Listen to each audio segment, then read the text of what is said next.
Mas eu devo falar que eu fico preocupado por ter me colocado como um dos últimos palestrantes, porque todos são tão motivadores, e eu acredito que eu trago perguntas um pouco perturbadoras. Como um professor de direito, mais um filósofo frustrado, eu queria muito ser filósofo, mas meu pai falou que eu tinha que fazer alguma coisa que dava dinheiro. Acabei sendo professor, né? Não adiantou muito. Mas eu não abandonei a filosofia. Eu acredito que as perguntas, elas são, em certa medida, mais importantes do que as respostas. Nós devemos fazer perguntas interessantes, porque são elas que nos tornam interessantes. E a filosofia, ela trata disso, porque ela trata da desbanalização daquelas perguntas que muitas vezes nós achamos que são tolas. Por que o céu é azul? Um dia meu filho me perguntou. Eu devo dizer que o primeiro impulso cansado, depois de corrigir uma penca de prova, foi falar assim: ah, menino, é azul, sei lá, é a cor do Roberto Carlos, quer saber? Não importa. E aí eu pensei em quantas pessoas me negaram perguntas. E eu falei: meu filho, eu ainda não sei, mas eu vou tentar descobrir para você. E vi nele o prazer de ter aprendido aquilo. Mas o que foi mais importante é que eu percebi que eu pensava que aquela pergunta era tola. E depois eu percebi que ela só era tola porque eu tinha banalizado, porque eu não tinha dado importância. Quanto conhecimento de física, quanto conhecimento de ótica tem embutido na resposta para satisfazer a curiosidade de uma criança? Eu aprendi que não tem perguntas banais. E comecei a colocar os meus olhos de forma diferente sobre algumas perguntas que eu achava banais. Uma delas é aquilo que está naquela música do Gonzaguinha, né? E a vida o que é? Diga lá, meu irmão. A vida é uma coisa que é uma palavra que a gente usa, de certa forma, tão corriqueira, muitas vezes até leviana. A gente fala, esporte é vida, alimentação é vida, mas a gente não responde a pergunta: o que é vida? Isso me lembra um pouco Santo Agostinho. Santo Agostinho foi perguntado para ele certa vez o que é o tempo? E ele falou assim: olha, se ninguém me pergunta, eu sei, mas se eu quiser explicar a quem indaga, eu já não sei. Eu acredito que a gente pode fazer um paralelo, uma paráfrase disso com a vida. Se alguém me pergunta o que é vida, eu tenho um feeling. Eu sei o que é vida, eu estou vivo, eu sei. Bem, pelo menos. Mas, então me explica o que é isso aí que você está. Me diga o que é isso que você é. Me diga lá, meu irmão, o que é vida? Agora sim, assim, você perguntando, assim de pronto, fica um pouco complicado. Vida, já sei, tipo, olha, coração batendo, meu coração está batendo, isso aí é vida. Não é. Não é vida isso. Isso é um sintoma de vida. Olha, se o seu coração estiver batendo, é razoável supor que há um indicativo que você deve estar vivo. Até mesmo porque eu falo um indicativo, porque hoje estar com o coração batendo não é significado suficiente para o diagnóstico final que você efetivamente está vivo, como veremos daqui a pouco. Mas o problema é que muita gente acredita que pelo simples fato da pessoa estar viva, ela tem autoridade para dizer o que é ser vivo. E ela não consegue perceber que a vida, ela não é só um fato biológico.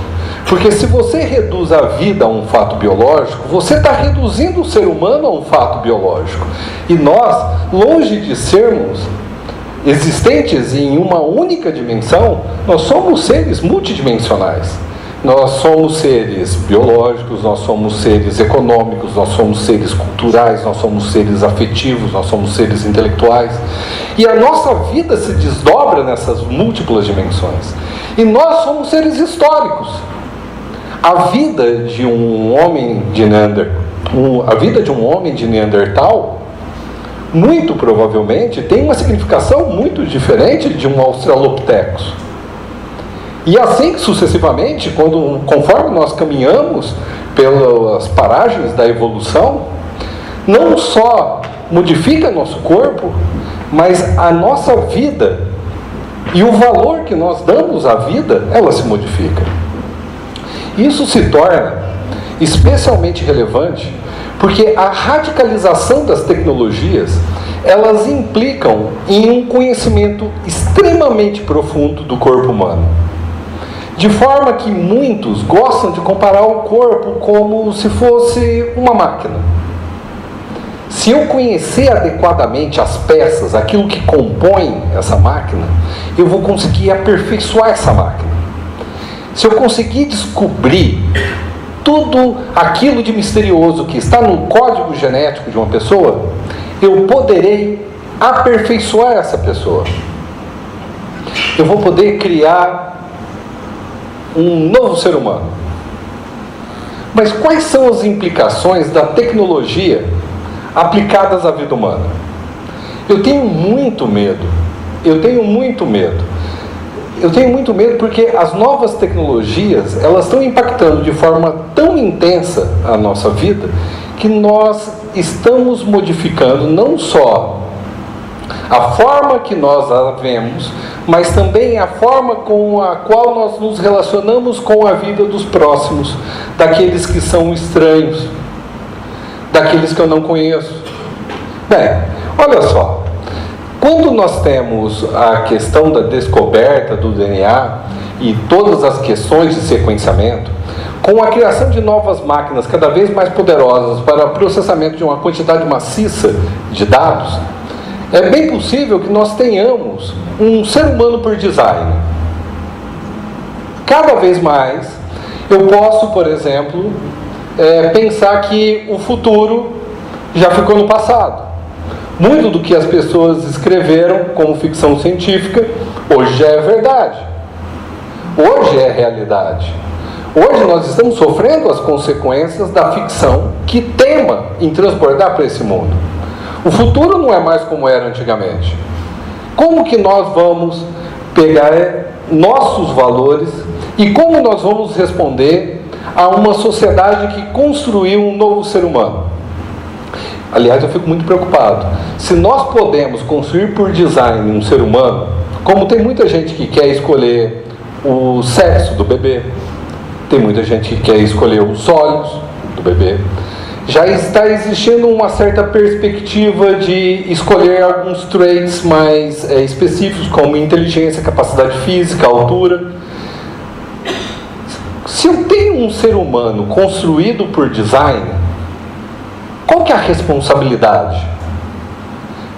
De quem é a responsabilidade se dá alguma coisa de errado com o design?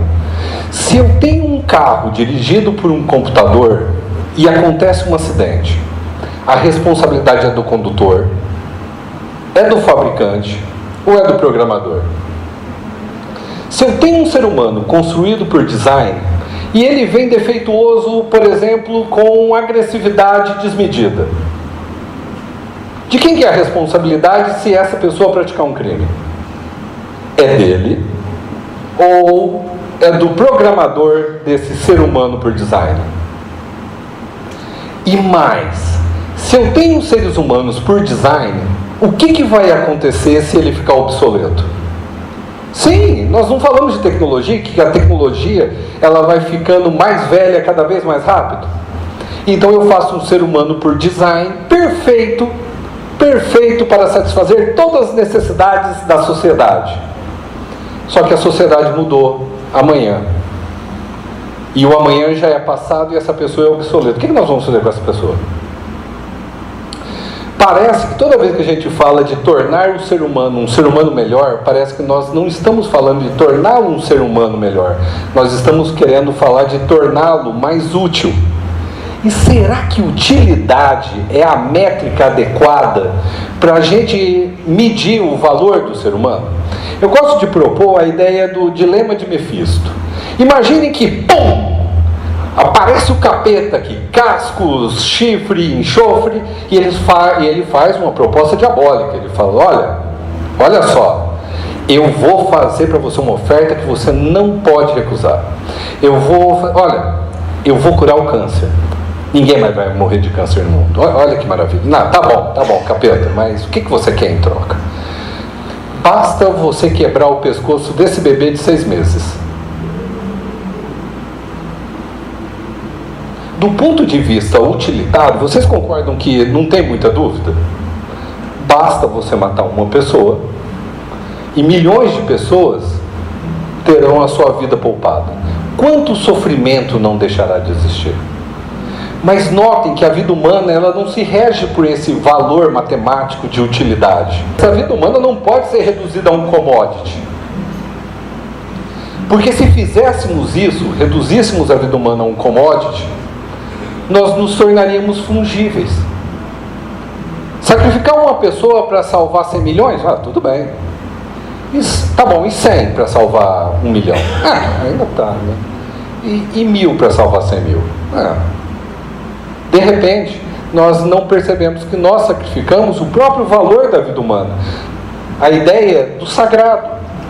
Nós não podemos esquecer que, apesar dessa questão do design, apesar da genética influir profundamente na própria ideia de concepção, de como o ser humano nasce, hoje nós não podemos dizer daquele ditado latino. Eu fico imaginando os jurisconsultos de Roma. Eles tinham um ditado que falava assim: mater semper certa est.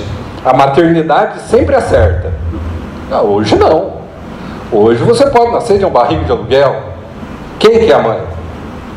Hoje você tem alguns casos onde, por exemplo, um casal de mulheres, ele encontra um amigo, pede uma doação de esperma, inocula o óvulo de uma determinada das parceiras, esse encontra a concepção e coloca o óvulo na barriga da terceira pessoa.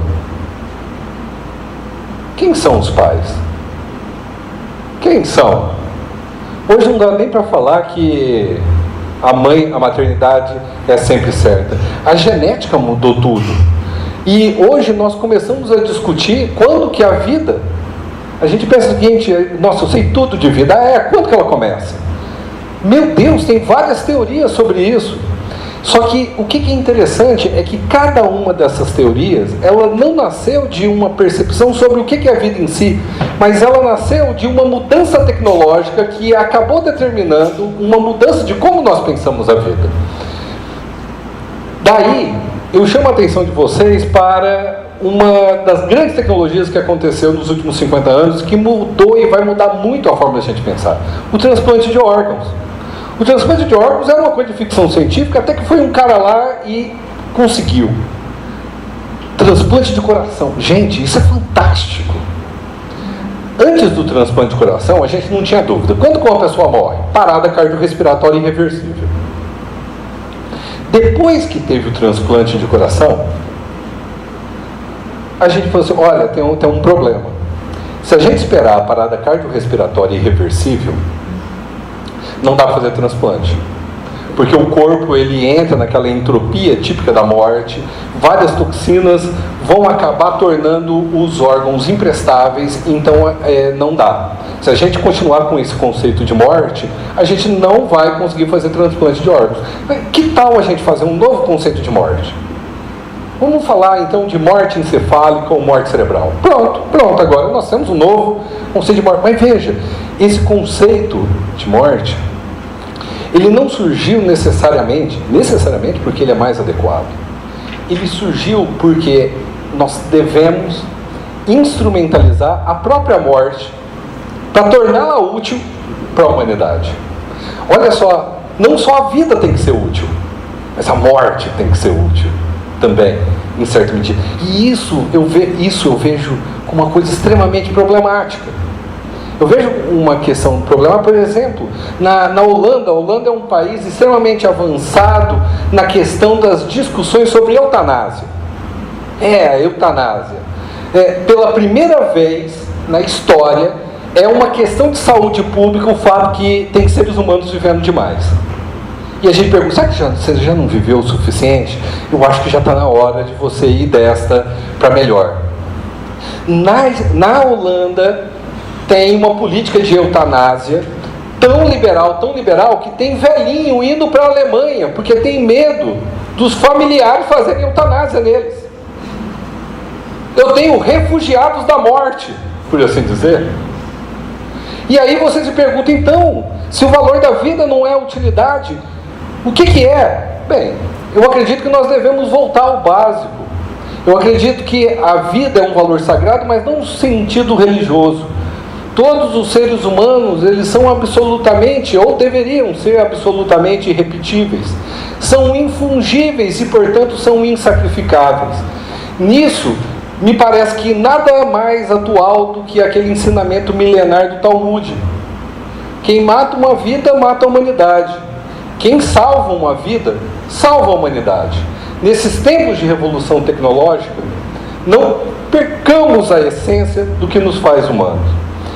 Vamos salvar o mundo, uma vida de cada vez. Obrigado.